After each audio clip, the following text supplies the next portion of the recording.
Okay, sir. Okay. I also contacted Supreme Court.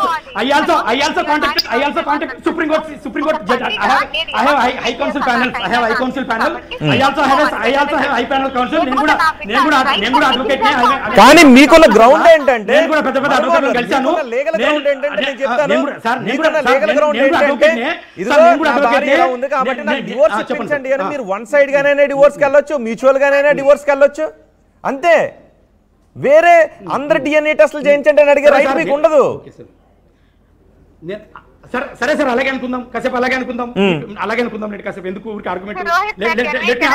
అంతే కదా, మాట్లాడండి అంతే. Let me ask in the court. అలాగే అడుగుదాం.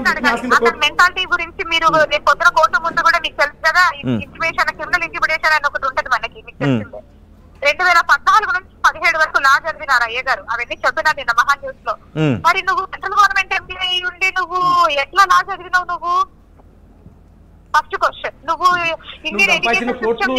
నువ్వు సంపాదించిన కోట్లన్నీ సంపాదించిన కోట్లకి నువ్వు చేసిన తప్పులన్నిటికీ కూడా కాదు. నేను దేశద్రోహం చేశానా? నేను టెర్రరిజం చేశానా? అప్పుడు కూడా సెంట్రల్ గవర్నమెంట్ చూపించుకొని అప్పుడు స్కాలర్షిప్ తీసుకున్నావు 2 కోట్లు. ఇండియన్ అంబసీని మోసం చేస్తావు, అమెరికా అంబసీని మోసం చేస్తావు. ఇది 3rd సిట్టింగ్. 4th సిట్టింగ్ 2019లో మళ్ళీ యుఎస్ వెళ్ళాడు. అప్పుడు కూడా ఇండియన్ అంబసీని మోసం చేసినావు, యుఎస్ అంబసీని మోసం చేసినావు, నేషనల్ ట్రైబల్ అఫైర్స్ నే మోసం చేసేస్తావు మొత్తంకే. అప్పుడు 2-3 కోట్లు తీసుకున్నావు. ఇండియన్ గవర్నమెంట్ నువ్వు ఇన్ని 5 సార్లు మోసం చేస్తున్నావు. నువ్వు ఇంత చీటింగ్ మెంటాలిటీ పెట్టుకొని నన్ను చీటింగ్ అంటాడేమో నాకు ఎక్కడ అర్థం కావడం లేదు. ఇది 5 చీటింగ్లు. వాటిని మీరు ప్రొడ్యూస్ చేస్తారా? మీ దగ్గర ఆధారాలు ఉన్నాయా శాంతి గారు వాటికి సంబంధించి?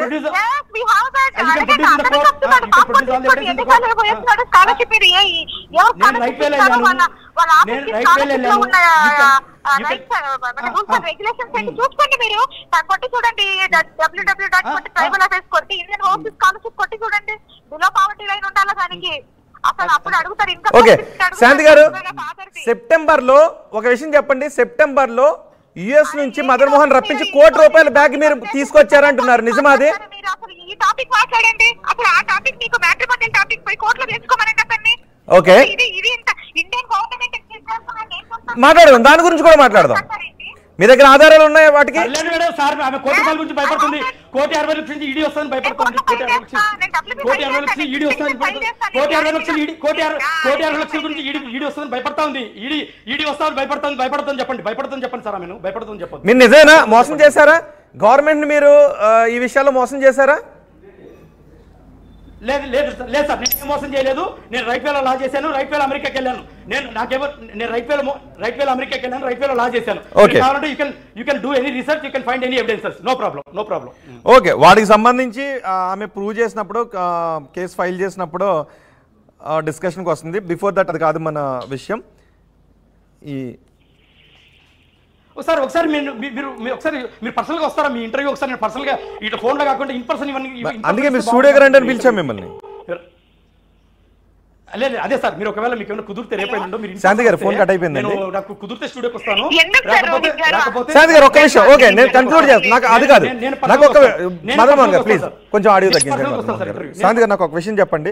₹2 కోట్ల బ్యాగ్ తీసుకొచ్చాను అంటున్నారు, అది వాస్తవం ఉందా? ఒక విల్లా మీరు తీసుకున్నారు, మీ ఆదాయం చాలా తక్కువగా ఉంటుంది, కానీ 2 కోట్ల విల్లా కొన్నారు అని అంటున్నారు, నిజమేనా? నేను చెప్తాను రోహిత్ గారు, క్లారిటీ చేసుకోండి. ఇది ఇతను ఒప్పుకున్నట్టుగా నాకు 30 లక్షల రూపాయలు ఇస్తాను అన్నాడు కదా, ఏది మా 2016 దానిలో. దాని ప్రకారంగా నేను సాగర్ నగర్ లో ఇల్లు కొనుక్కున్నాను. అది 36 లక్షలు ఎంతో, 36.5 లక్షలు ఎంతో మా బావ దగ్గరే. అంటే మానిపాటి మదన్ మోహన్ కి వరుస కన్నా అవుతాడు మానిపాటి శ్రీధర్.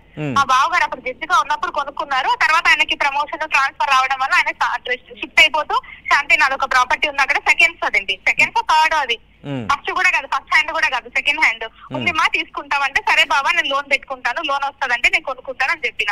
అప్పుడు దానికి 30 లక్షలు లోన్ కూడా ఉంది. ఇప్పుడు ఏదైతే మదన్ మోహన్ నాకు పే చేశాడో ఆ 30 లక్షలు దానికి పంపించేస్తే, ఎందుకంటే ఇవన్నీ నేను గవర్నమెంట్ కి సబ్మిట్ చేయాలి, మీకు ఓవరాల్ గా చెప్పింది కాదు. రేపు పొద్దున ఎవరైనా ఏసీపీ వచ్చినా నేను చెప్పాలా. సో అదేంటండి ఆ 30 లక్షలు దాన్ని ట్రాన్స్ఫర్ చేసి హౌసింగ్ లోన్ క్లియర్ చేసేసినాను. దాన్ని ఎక్కడిది విశాఖపట్నంది. ఇతను ఇచ్చిన డబ్బులే నేను ఒప్పుకుంటాను. ఇది ఆ డబ్బులు మదన్ మోహన్ ఇచ్చాడు, నేను ఒప్పుకుంటాను, తీసుకుందాము, అయిపోయింది. ఏది మా విడిపోవడానికి ఒప్పుకున్న అగ్రిమెంట్ ప్రకారం. కోటి రూపాయలు 2 కోట్లు పెట్టుకున్నారు, ₹1 కోటి బ్యాగ్ తీసుకొచ్చామన్నారు. వినండి ఒక విషయం వినండి. తర్వాత నేను హౌసింగ్ లోన్ పెట్టుకున్నా, ఏది విల్లా కోసం హౌసింగ్ లోన్ పెట్టుకున్నాను. హౌసింగ్ లోన్ 50 లక్షల లోన్ వచ్చింది నాకు. ఏది దానికి ఎందుకు మార్టిగేజ్ చూపించాను, ఏది మన విశాఖపట్నంలో ఉన్న ఇల్లు మార్టిగేజ్ చూపించి నా శాలరీ చూపించుకుని 50 లక్షల లోన్ వచ్చింది. దాని తర్వాత నాకు ఒక 20 లక్షలు క్రెడిట్ తెచ్చుకున్నాం. కాబట్టి మా దగ్గర అన్ని ప్రూఫ్స్ ఉన్నాయి, ఎవిడెన్స్ అన్ని ఉన్నాయి. తర్వాత ఇంకో 20 లక్షలు నా హస్బెండ్ ఎవరైతే సుభాష్ ఉన్నాడో నాకు ఇల్లు అంటే మరి ఆయన బిడ్డ కోసం రేపొద్దున ఆయన కోసమే కదా, సో దట్ ఆయన హెల్ప్ చేశాడు. ఈ విధంగా మేము ₹1 కోటి వరకు మొత్తం కూడా ఆ ఇంటి రిజిస్ట్రేషన్ కి సరిపోయింది. ఇంకా నేను మదన్ మోహన్ దగ్గర ఎందుకు ₹1 కోటి తీసుకున్నానో నాకు తెలియదు. మరి అతనే అంటే మీరు ఆ ఇల్లు కొంటాం, ఆ ఇంటికి డబ్బులు ఎలాగా ఇవనేది మదన్ మోహన్ ఏమైనా షేర్ చేసుకున్నారా? ఇంటికి డబ్బులు ఎలాగో మీకు చెప్పాను కదండి. అంటే మదన్ మోహన్ చెప్పారా సెప్టెంబర్ లో 2021 సెప్టెంబర్ లో? ఆయనకి ఏం అవసరం నేను చెప్పాలి. ఆయన పోయి మా ఫ్రెండ్స్ ద్వారా ఎవడు రమణారావు అన్న ఎవడు చెప్తున్నాడు కదా, నా ఫ్రెండ్ కి ఆయనను కాంటాక్ట్ లో పెట్టుకొని ఆ రామనే తను మొత్తం స్పై లాగా పెట్టుకొని నా లైఫ్ లో ఏమేమి జరుగుతుందో అన్ని తెలుసుకొని మమ్మల్ని వేధించడానికి అతన్ని స్పై లాగా పెట్టుకొని అతని ద్వారా తెలుసుకున్నాడు. నేను నా భర్త ఏ గురికన్నా పోయినా తెలుసుకుంటాడు, నేను నా భర్త ఏం తిన్నా తెలుసుకుంటాడు, ఏ హోటల్ కి పోయినా తెలుసుకుంటాడు, మేము ఏదైనా షాపింగ్ పోయినా తెలుసుకుంటాడు, తెలుసుకుని నాకు మెసేజ్ పెడతా ఉంటాడు. ఆ ఇల్లు నేనేమన్నా వచ్చి వెళ్ళి చేయించాను అడగండి అతనికి. మరి 2022 సెప్టెంబర్ లో వచ్చినప్పుడు అసలు మేము కలవలేదా? 2022 సెప్టెంబర్ లో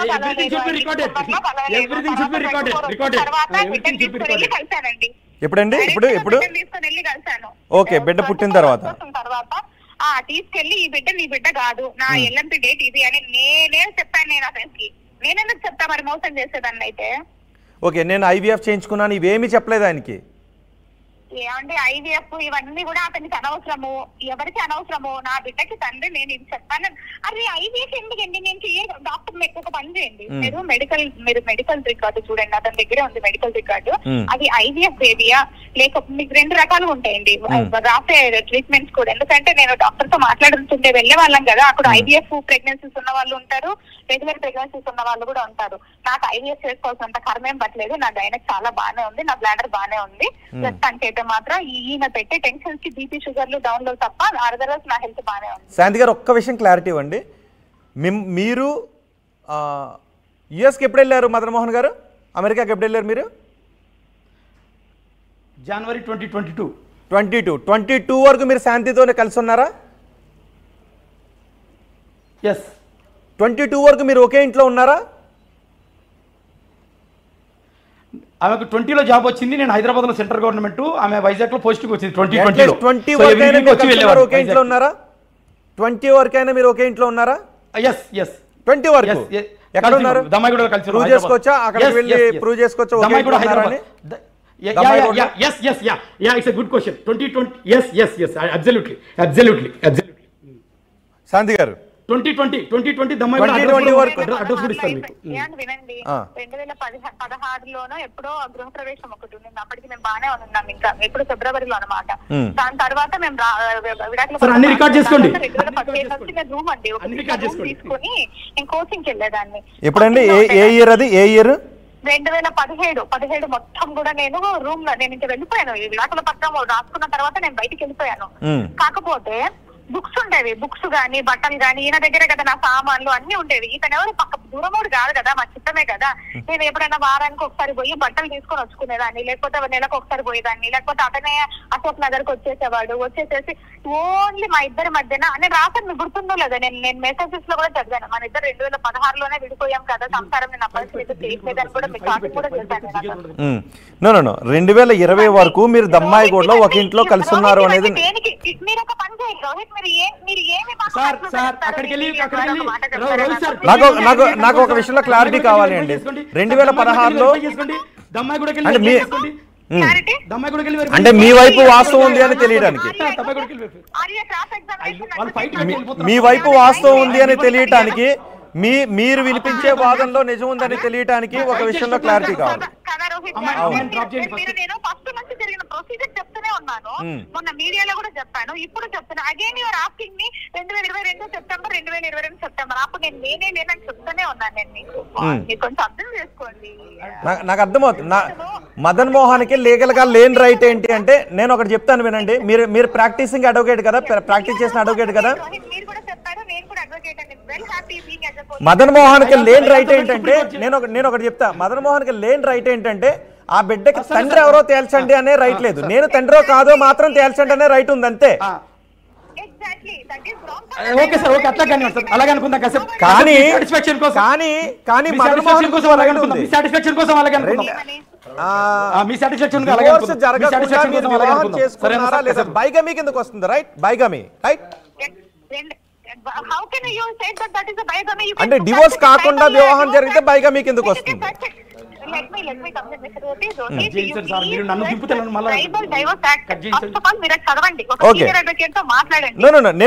నేను తప్పు పట్టట్లేదు.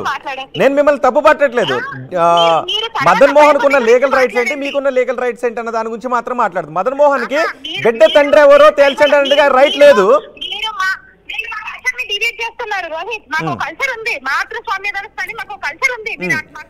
మదన్ మోహన్ గారు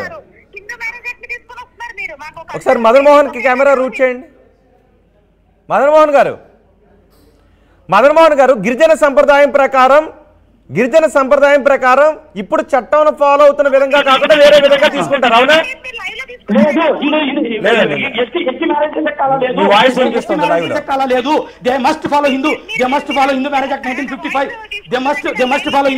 అవును, టీవీ నుంచి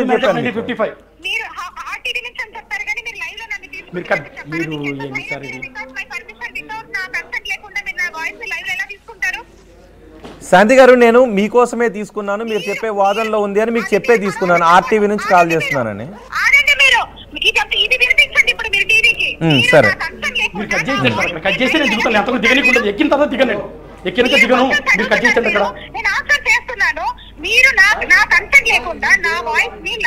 శాంతి గారు, నేను మీకు ఫోన్ చేసేటప్పుడే మిమ్మల్ని నేను అందుకే తీర్పు ఇవ్వట్లేదు. కానీ మీ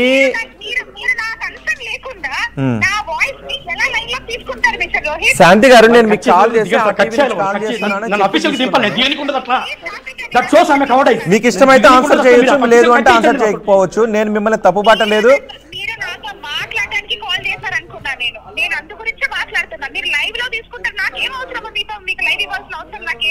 మీరు నేను అదే చెప్తుంటా శాంతి గారు.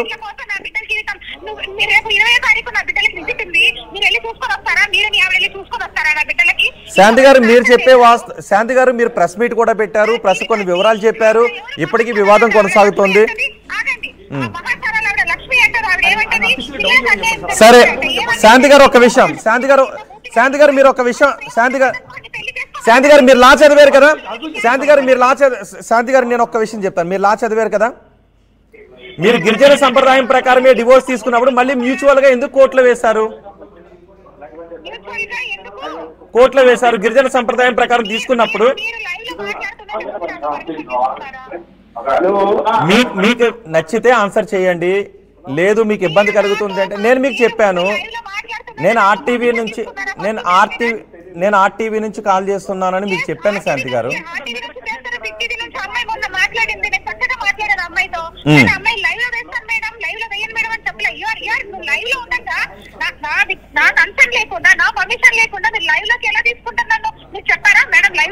నేను ఆర్టీవీ శాంతి గారు, ఇప్పుడు అది వివాదం కాదు, అది మ్యాటర్ కాదు.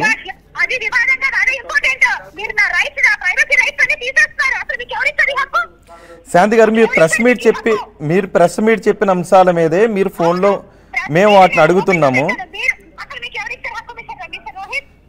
శాంతి గారు నాకున్న రైట్ లోనే మిమ్మల్ని నేను కొన్ని క్వశ్చన్స్ అడిగాను. మదన్ మోహన్ అన్న దాని మీద మీ మీద అలిగేషన్స్ చేయలేదు నేను. ఓకే, అది ప్రైవసీ కిందకి రాదు శాంతి గారు.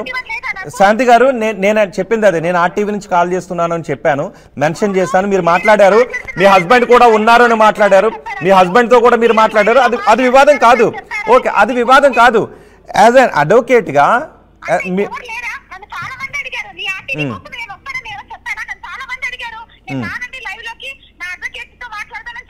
మీరు చెప్పేది వాస్తవమే కదా. శాంతి గారు మీరు చెప్పే దాంట్లో ఏమైనా అవాస్తవం ఉందా? శాంతి గారు నేను శాంతి గారు మీరు చెప్పేదిలో దానిలో వాస్తవం ఉంది అన్నప్పుడు మీరు ప్రెస్ మీట్ పెట్టి చెప్పారు, నేను ఆర్టీవీ నుంచి కాల్ చేసి మాట్లాడుతున్నానని కూడా మీకు చెప్పాను. మీకు ఇష్టం ఉంటే మాట్లాడవచ్చు, మీకు ఇష్టం ఉండుంటే మీరు ఇంకా మాట్లా చాలా విషయాలు ఆయన ఆరోపణలు చేసి నేను మీ వైపే మాట్లాడాను. శాంతి గారు నేను మీకున్న లీగల్ రైట్స్ గురించే మాట్లాడాను.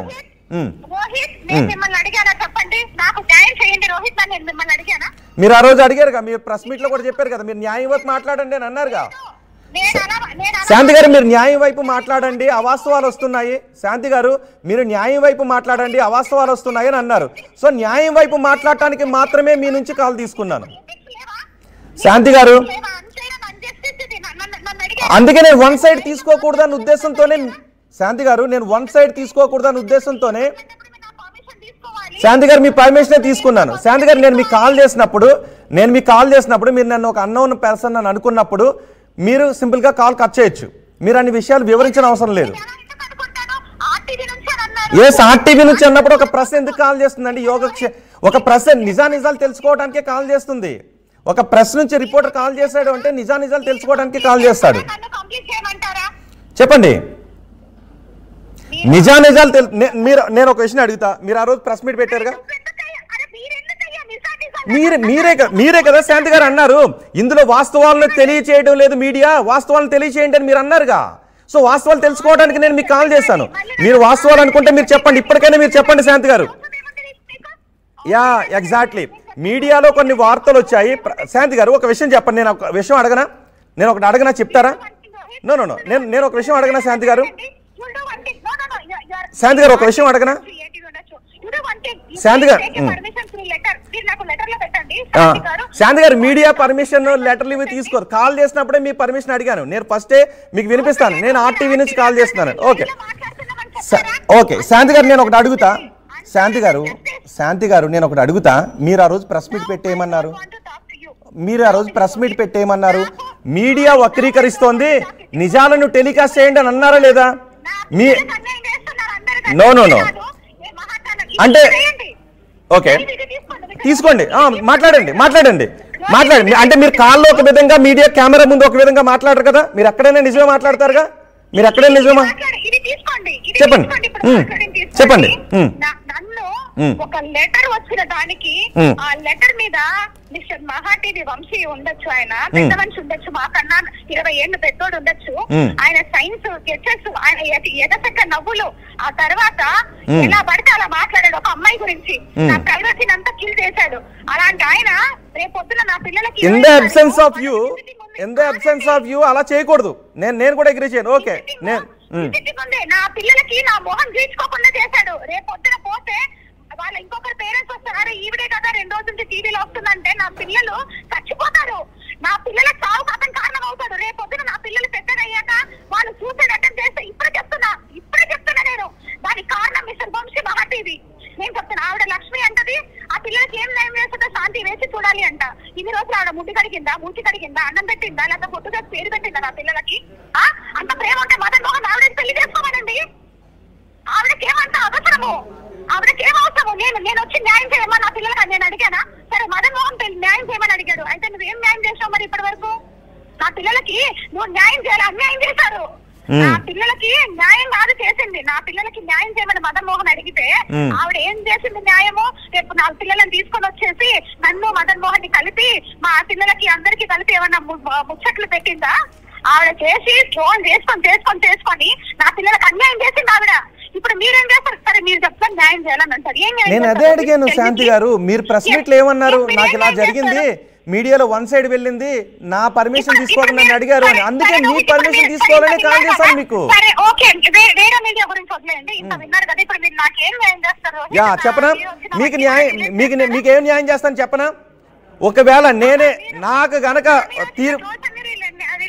నేను మీకని కాదు, నాకు తెలిసిన చట్టం ప్రకారం నేను ఒకటి చెప్తా, మదన్ మోహన్కి మీ బిడ్డకు తండ్రి ఎవరో అడిగే హక్కు లేదు. అవునా కాదా?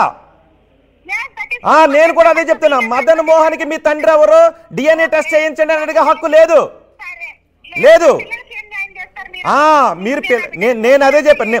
ఇదో శాంతి గారు, శాంతి గారు, నేను ఒకటి చెప్తా.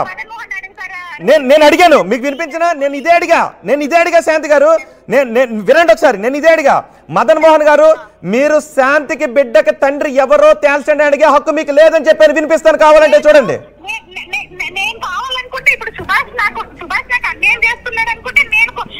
నేను అదే చెప్పా, నేను కూడా అదే చెప్పా. ఇప్పుడు సుభాష్ రావాలి. నేను కూడా శాంతి గారు ఒక్క నిమిషం, చెప్పండి. అదే, ఒకవేళ అడిగితే సుభాష్ అడగాలి, సుభాష్ అడగకపోతే మీకు ఆ రైట్ లేదు, అవునా?